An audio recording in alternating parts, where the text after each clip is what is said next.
குழந்தைகளுக்கு ரொம்ப முக்கியமான விஷயம் 6 சுவையில உள்ள உணவும் பேலன்ஸா போகுதான்னு பாத்துக்கிட்டே இருக்கும்.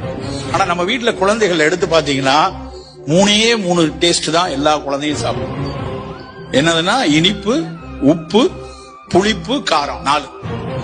சில குழந்தைங்க புளிப்பும் காரமும் அதிகமா விரும்பி சாப்பிடும். சில குழந்தைங்க இனிப்பு மட்டும் தான் சாப்பிடும். புளிப்பு காரம் சாப்பிட்டாலும் சரி, இனிப்பு சாப்பிட்டாலும் சரி, உப்பு சேர்ந்தே தான் இருக்கும். அதுல நம்ம நினைக்கிறோம் இனிப்பு சாப்பிடறது எப்படி சார் உப்பு சேரும்னு. எல்லா இனிப்பு பண்டங்களையும் அந்த சுவையை தூண்டுவதற்காக அவர்கள் உப்பை சேர்த்து தான் போடுவாங்க. நல்லா கவனிச்சு பார்த்தா சமையல் தெரிந்தவர்களுக்கு அது புரியும். இந்த 4 டேஸ்ட் இனிப்பு, புளிப்பு, காரம், உப்பு, இந்த 4 தான் கொடுக்குறோம். மறக்கிற 2 டேஸ்ட் என்ன தெரியுமா? கசப்பும் துவர்ப்பும். ஆனா எந்த உணவுகள் கசப்பாவும் துவர்ப்பாவும் இருக்கோ அது பூரா மருத்துவ குறிப்பு, அது பூரா மருத்துவ குணங்கள் ஏராளமா உள்ளது. ஆனா நம்ம குழந்தைகளுக்கு பிடிக்காத விஷயமா அதை ஆக்கிடும்.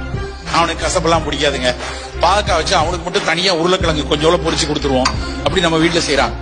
ஆனா குழந்தைகளுக்கு வாரத்துக்கு 2 நாள் 3 நாளாவது கசப்பும் துவர்ப்பும் நம்ம கொடுக்கணும்.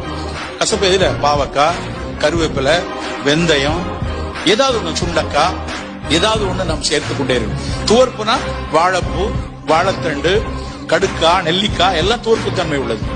நீங்க ஒட்டுமொத்த எங்களுடைய சித்த மருத்துவத்துல நாங்க எல்லா மூலிகைகளும் பட்டியலிட்டு பார்த்தோம்னா எந்த மூலிகைகள்ல கசப்பும் துவர்ப்பும் சுவையில இருக்கோ